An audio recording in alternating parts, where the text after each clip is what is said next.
Gillies. Good afternoon. Thank you. I'm getting the hook as to make this a quick presentation, so I'll do the best I can. First of all, today's a presentation to give you just a quick overview and progress report on the Enterprise Land Management Program, also known as ELM. You guys have seen that for a couple years now. That was a name that was given to us through IST to kind of the combination and consolidation of a lot of our different software packages that handle a lot of our different types of development review processes. Since we went live with ELM, which was in February of 2021, I personally think it's one of the quiet success stories that came out of the pandemic. It's really been a good experience for us. We've made a lot of changes, and I think with some of the numbers I'm going to provide you in a minute, you'll see how much change it's really caused the community development departments and the division in our building, how much it's changed how we do business. Moving forward, what is ELM and what does it do? Just a very simple definition of what ELM is that I would call it a very comprehensive plans and permits review, an application software package or system. Acela was the company that developed it for us. We have a very customized system that's been developed over the 3 or 4 years that we were in development for that. And what ELM does is it really does replace about 8 different software programs that were currently used within the county.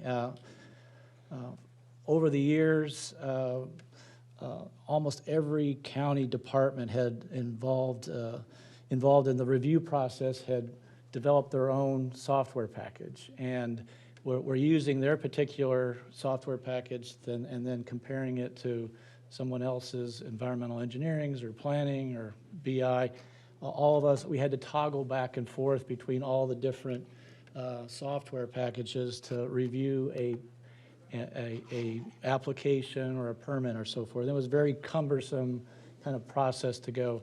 So the idea of ELM was to consolidate all those into one computer system and be able to review everything with just that one source of data, and removing all of those older 8 systems from how we do business. And if you think about it, how county government can get entrenched in the way they do things, the elimination of 8 of those different software packages into the one program that is ELM was a monumental step forward and really brought us into this century in reference to plans review. It also allows departments to review from a one source and in real time. So as environmental engineering or planning or transportation would be reviewing a particular permit request or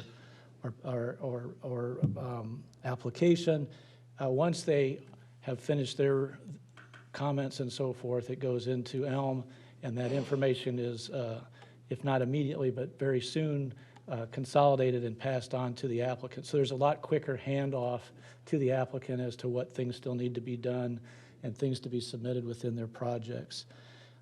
It also stores all this project information into one source. Before, again, we had these 8 different systems and everybody had to pull from those to kind of see what was stored in the past. And now we have that all into one consolidated system. And it also provides us a very accurate tracking system for all the submittals. So if someone makes a submittal and they want to know where their project is, they can go online and they can see what progress has been made on that particular permit or application, what the next steps are, who they need to contact if something seems to be moving slower, or if they're surprised that maybe they're the ones that are still, we're waiting for something from the applicant to be submitted before we can move forward with the approval or the next step in the process. And finally, there is an automatic ability within ELM to take the information and all the data and all the proffers and commitments, things that maybe have come out of a zoning case, and then automatically provide that at the next level. Once the site plan gets submitted for that particular project, all the information, all that work that has already been done from a zoning level is automatically kind of folded into that that information file. And so the plans reviewers do not have to go, do a dissertation trying to figure out all the information. They can get right into reviewing the site plan and make sure all the elements that were necessary within the zoning case are being met with the site plan submittal that they're having. In addition to that, what does ELM do for the clients? And by clients, I'm meaning the developers, the builders, the contractors, the subcontractors, everybody that is getting online and trying to do business in Chesterfield from a development standpoint. And it allows them to do everything online if they want to. And we're finding that, about 85% of all the applications are being done online now. And it not only does it free the client up from having to come into our offices and wait in line and talk to somebody in person, but it also allows them to make an application 24/7. If they decide they want to do it at 12 o'clock at night, then they could go onto the ELM system and make that application immediately. They can also pay their fees online, and all the resubmittals that are necessary as the process moves forward can be done online. So it saves paper, also saves a lot of time. We used to require like 15 sets of paper to be submitted each time you made a resubmittal. Now that's done electronically or digitally, and only at the last round of final approval are we getting paper copies, and only 5 at that point, not 15, so that we've really limited the amount of paper that we're collecting too. And then most importantly, I think, is just we're allowing citizens to find more information out about zoning cases and site plans as they come forward. It's a place they can go any time of day or night, and basically if they have a record number on a particular case, they can plug that into the ELM portal and find out information about that particular case. And that saves them having to call us and be connected to a planner or to an engineer or something on a particular project. That information can be done directly through the ELM system, and that's a huge change for the way we used to do business, and has sped things up considerably. And also, over the years I've been here, we've had questions about transparency and not having enough information to the general public. Everything now, from the application to final action, we are putting on ELM. So if somebody wants to read about TRC comments, they can go onto the ELM and they can see that. If they want to see the staff report, they want to see the application that they made with the original submittal of their zoning case or site plan, all that's available within the ELM portal. Some of the numbers that you see here are what we've done since we went live in February of 2021. Almost 66,000 building permits, and that's all types and trades of building permits that have come through. That itself is a pretty staggering number. 2,700 zoning applications and development plans, that's site plans, that's subdivisions, plats, and so forth. All those, almost 9,000 water and sewer applications have gone through the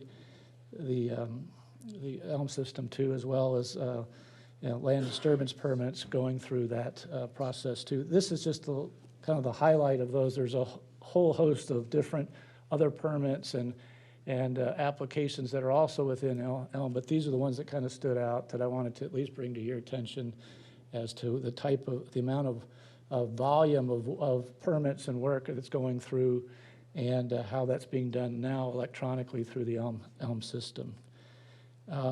You think just of this, you add all these up, it's about 78,000 permits or applications. Each one of those would have typically, before pandemic, or before Elm would have required at least one trip to our office to kind of get the whole process started and pay your fees and all that. Now, you can do it all online.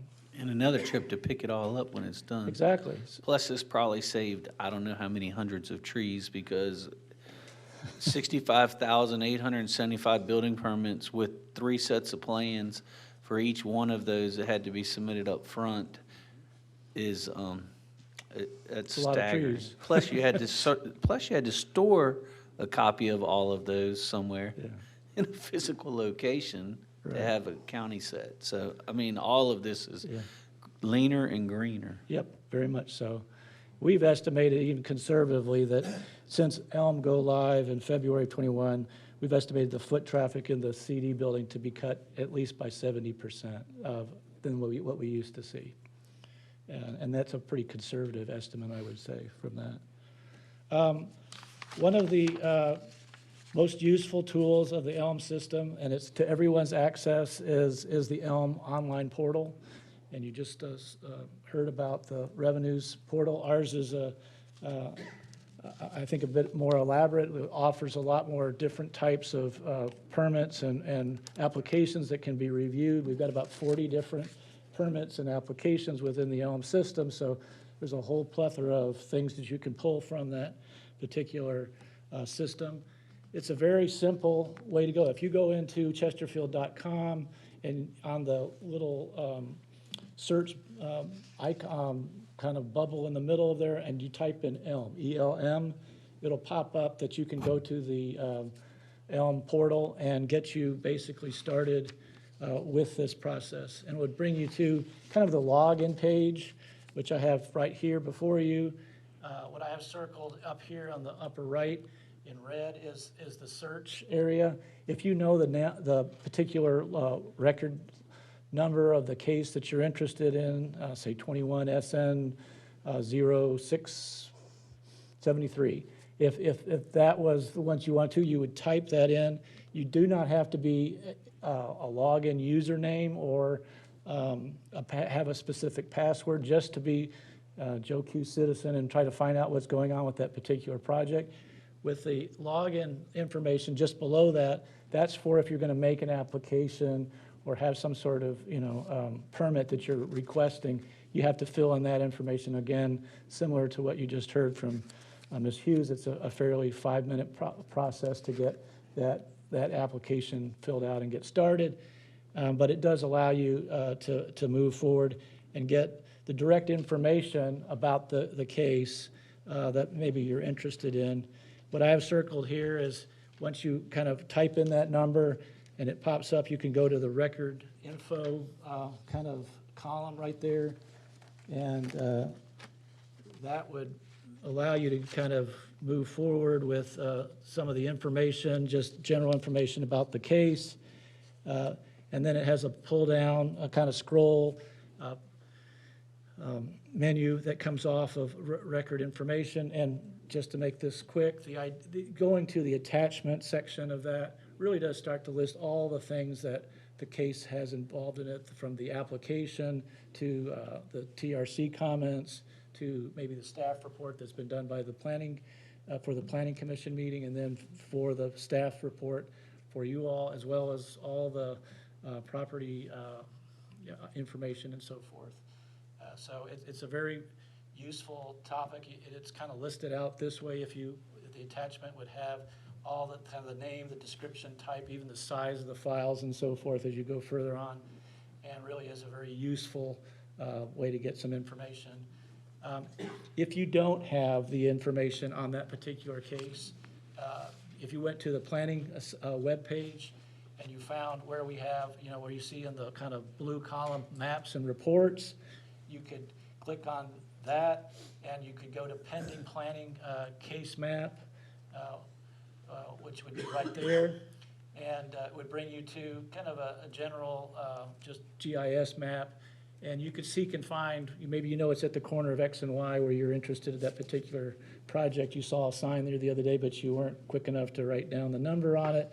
You could go look it up here, get that location number, and then go back to Elm and quickly find out what's going on at that particular case. You know, it's a work in progress. We haven't figured everything out yet, but I do think it's a really workable system, and we've had a lot of success. All the departments have really kind of joined in using this system effectively. Some of the things we want to accomplish in the year ahead is a more electronic review where you actually do red line and comments on a electronic blueprint, basically.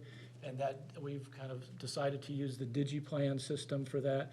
It is also owned by Acela, so it's a good transition, and it'll merge well with the whole Acela and Elm program that we already have, and allow us to do quicker review. We also need to kind of, all of our documents that are prior to 21 are still in Laserfish, and the idea of taking that Laserfish merge so that we can pull up anything that happened, 1989 zoning case, and pull it up in Elm is still a project we need to get done, but it's doable, and it's not that expensive to do, and we're hoping to accomplish that in the year ahead. And we really want to try to improve the citizen experience, try to do more videos to explain how to use the Elm system, as well as kind of frequently asked questions. We've already got some of that on the site already, but I think we need to kind of elaborate it a little bit more and maybe answer a few more questions on that. And then, finally, I just think it really is a great tool from the staff standpoint, as well as the general public and you all, to, get information quickly as to what's going on in reference to the development community, and get that just information out about what Elm is and how it can help people. And we're going to try to have more of a, I guess, outreach type of program as to how to get that word out. With that, I'm happy to answer any questions you might have regarding the Elm update. Got a couple things. One, as you said, process is, what the Commissioner of Revenue is trying to get started is something that is well along the way in Elm. I think that it's made it much easier for the people using the system. Couple things like to look at. I think you're aware there's still some glitches where the person that's assigned says TBD. Sometimes it's actually been assigned, sometimes it hasn't, but you don't know who your contact is, and I know y'all are trying to work through that. I like to see another tab for the fire department for burn permits. Right now, you still have to do burn permits manually, and then you have to submit them, and then afterwards, you have to bring a check to the office because they can't accept payment. So if we can get them added to Elm in some way and allow them to use the portal to take payment, I think that would be a positive for people that may be using that. I had one more thing, but in the sake of time, since I can't remember right now, I'll defer. Anyone else, comments? I know at these community conversations we've been having, one of the things that was brought up was the transparency piece on zoning cases, and I do think this will help people. We do need to tell people about it, so I would ask our communications folks to get with you and your team and make sure we do put this out, and so that people know they can access any one of these cases online. Exactly. From time to time, like we have a lot of things coming up with the old 1988 Centerpoint case, for instance. There's a few things that are finally coming out of the ground. So people are asking questions about that. And so I am, in fact, pointing them to a 1988 case. And, but on newer cases, obviously, there's probably some more information. And so it's just, I think if we communicate all the work that people are doing on these zoning cases, that does help narrow issues and have better conversation, have better dialogue and engagement in our community. And I think this is a tool that will help us get to that next level. And I think it's a good thing. I think so. What you're describing with Centerpoint is that kind of Laserfish merge that we still have to do. But once we get that, you'll be able to pull even that information up on Elm, quickly and get that information. Thank you, Director Gillies. Great job. Thank you.